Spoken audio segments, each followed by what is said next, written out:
The night Sparta was born, the gods looked away, not because they could not watch, but because they feared what men were about to become. Long before history carved its legends into stone, before the clash of shields echoed across Greece, there was a valley wrapped in mist, hidden beneath the towering peaks of Mount Taygetus. A place where whispers traveled farther than swords, a place where Sparta began in darkness. The people who would become Spartans were not always warriors. They were settlers once, farmers, wanderers. But the land they claimed did not welcome weakness. Famine stalked the valleys, enemies watched from the hills. Every neighboring kingdom waited patiently for Sparta to fail. And in those early days, it nearly did. Until a man named Lycurgus walked into the city. No one knew where he came from. Some said he had traveled across the world. Others claimed he had spoken with oracles and forbidden priests in lands where knowledge was guarded like fire. But what he brought back to Sparta would transform men into weapons. Lycurgus did not bring gold. He did not bring armies. He brought laws. But these were not ordinary laws. They were whispered to come from the Oracle of Delphi, a place where prophecy blurred with madness. The oracle had given him a vision. Sparta will rule not through wealth, but through sacrifice. And so Lycurgus reshaped the city into something the world had never seen.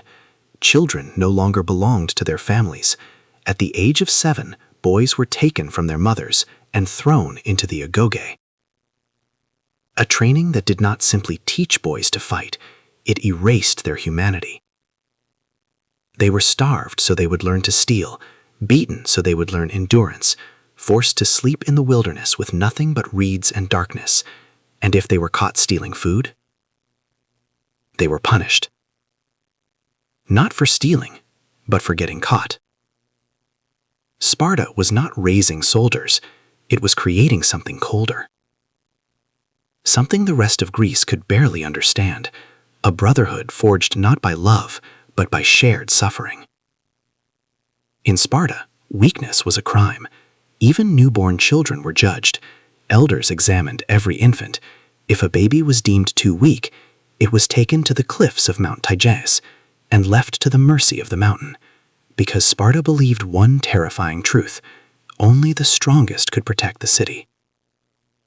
But beneath the power of Sparta lay a terrible secret, a shadow that few outsiders ever understood.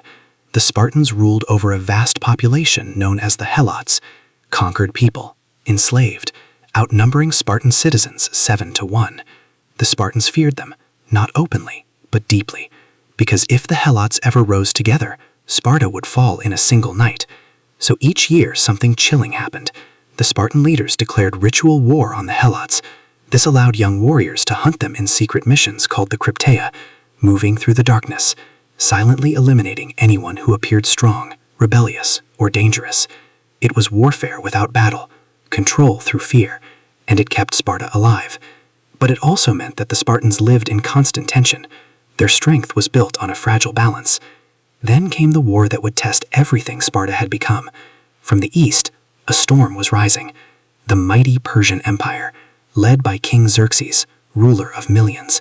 His army was said to darken the earth when it marched. Cities across Greece fell to fear.